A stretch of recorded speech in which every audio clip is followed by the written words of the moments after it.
Welcome back to Poetry and Police. Yes, welcome back to the channel.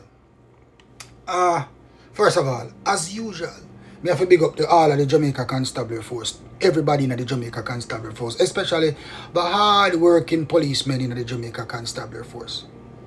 My condolences and shout out to the members of the Jamaica Defense Force, the soldiers who have lost one of theirs. Special shout out to all my loyal subscribers. Special shout out to the teachers, the nurses, the firemen, the correctional officers in Jamaica right about now. All of the prosecutors them in the court too. You know what I mean? Because them do a hard work. The people them working at the court register them and them ensure the cases are put in, sorted out. So the system no jam. I have to respect those people too. Understand me, people? Now, as you know, a Jamaica Defense Force soldier was recently killed. The man was recently killed in a drive-by. And I did a video about this after he died. No, I hail the man as a hero. What I say? I hail the JDF officer as a hero for the actions that he took. Maintaining his training, took out the two cockroaches, although he too met his demise. Alright, my condolences to his immediate family and his friends too. Alright, now the man died, and like I said in my video, that you are going to hear a whole lot of different stories about the JDF officer. I said it, look for it. I said, look for it. You're going to hear negative stories. You're going to hear that this man was a criminal. You're going to hear this man was gay. You're going to hear a whole lot of things about this man. That was not even about this man. And so said, so done.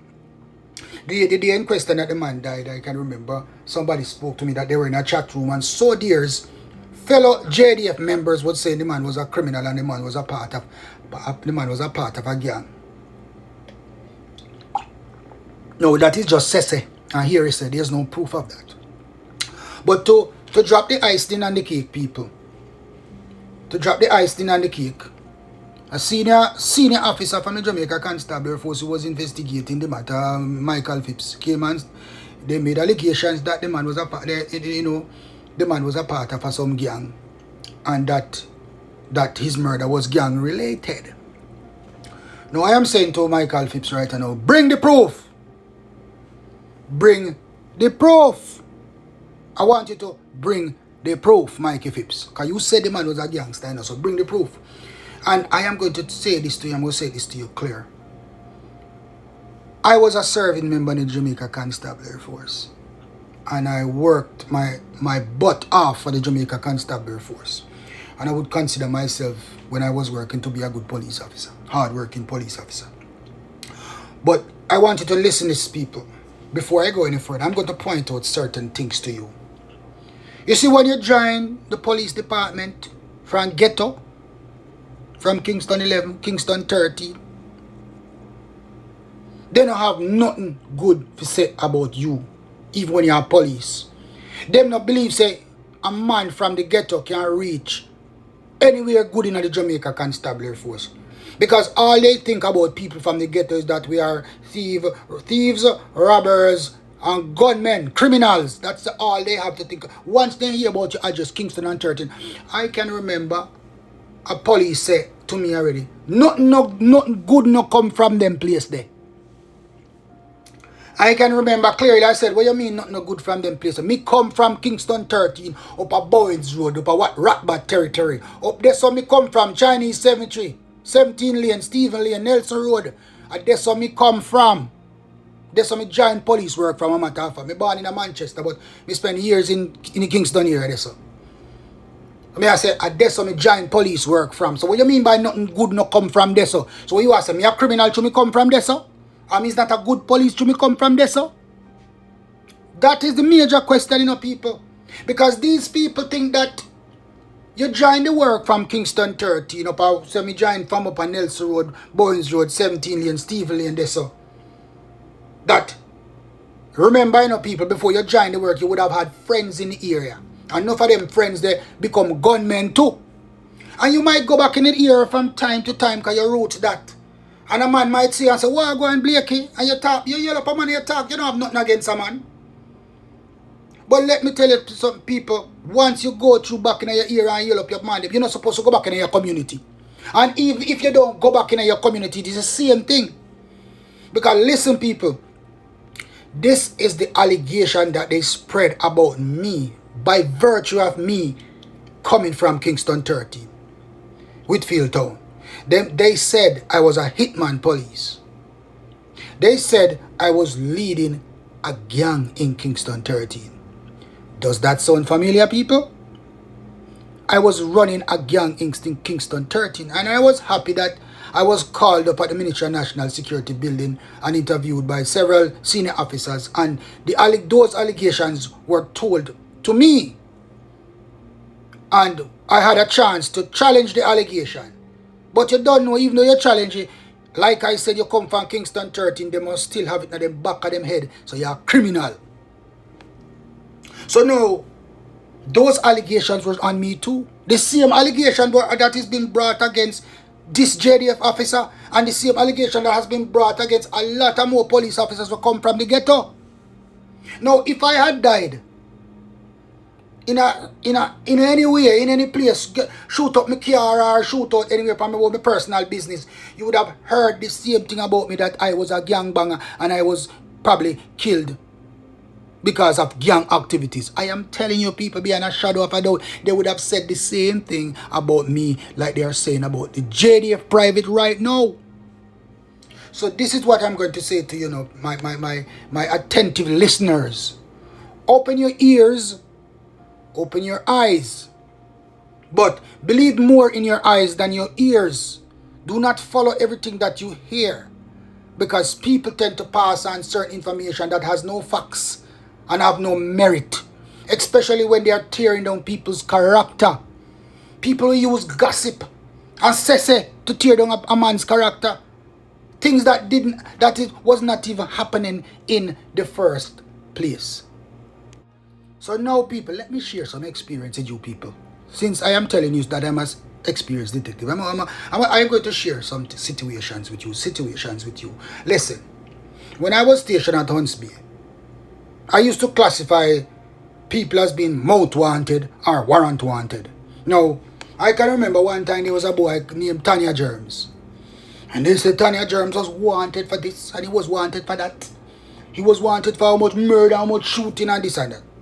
And when Tanya Germs would help people, there was nobody in the entire St. Andrews South to charge Tanya Germs for anything, because there was no statement on file, there was no warrant, there was nothing. So now, here is where we come with mouth wanted, which I call sese, carry go bring so, gossip. Gossip can't prove case in no court. Here is a can't prove no in no court. Carry go bring so cannot prove any case in any court. So why would the police department rely on gossip? I mean, gossip is information. That is what we call it, and we investigate gossip. But we do not use gossip beyond a shadow of a doubt to arrest and charge people, because gossip cannot convict nobody. So I put myself in a position when I was a policeman that if you are telling me some man wanted, show me the warrant. Because you see, anytime I am investigating any offense whatsoever, I'm going to tell you this about me. Once I am investigating any offense whatsoever, anytime I tell you say a man wanted, I can show you the warrant. I mean, make no mistake, people. Once you hold on to my thief, my criminal who me I look for, he will be charged. Or if he's a suspect in a matter, he will be ID paraded. I am telling you that.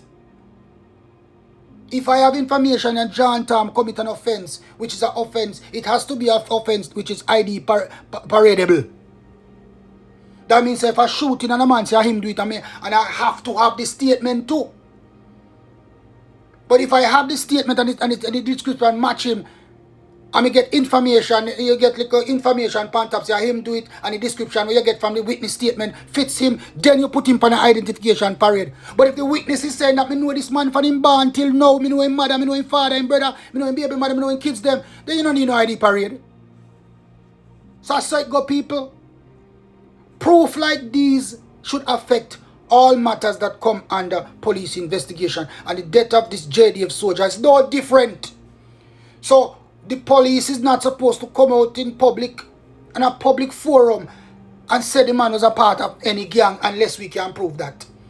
The question I have to ask is, what was the JDF doing in a gang member as a part of their department? Why never were they investigating him? And investigating him for what? Where is the proof?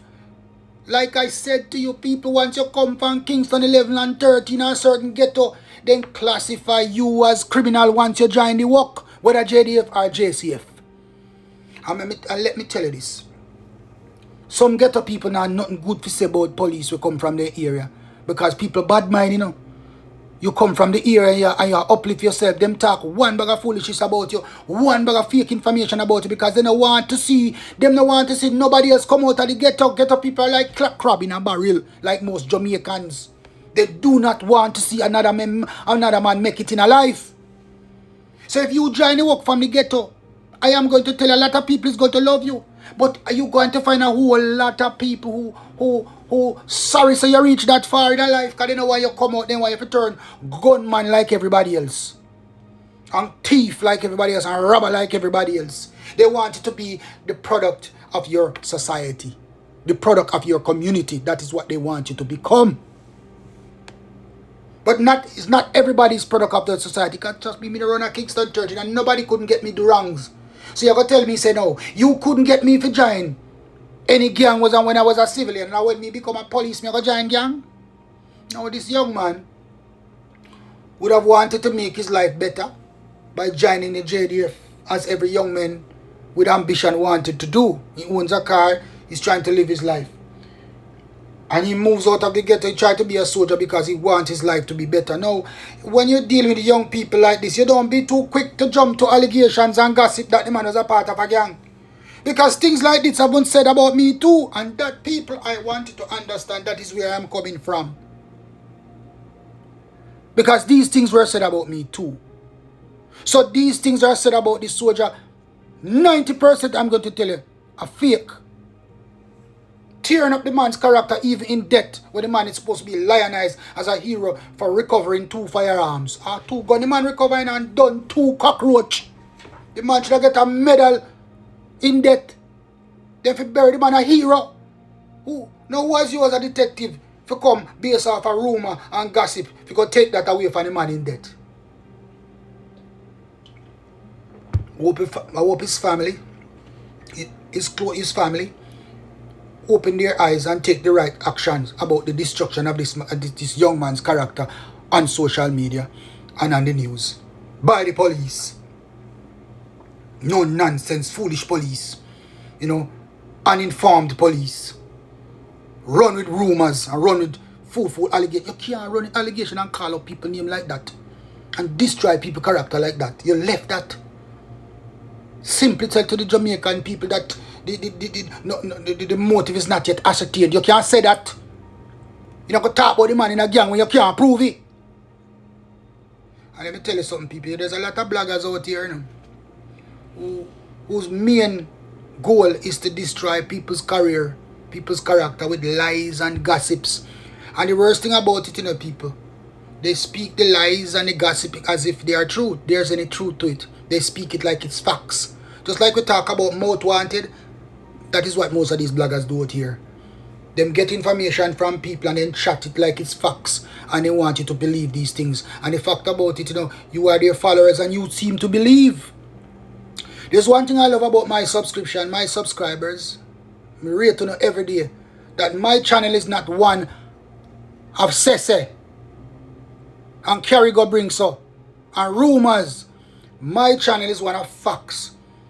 But majority of my videos, if you notice, people, is about honest opinions. I rather to speak and give the people my honest opinion about a situation than come with rumors and gossip about people. I do not, my channel is not one to tear down people's character and tear down people. No. That is not what I embarked upon when I started my YouTube channel.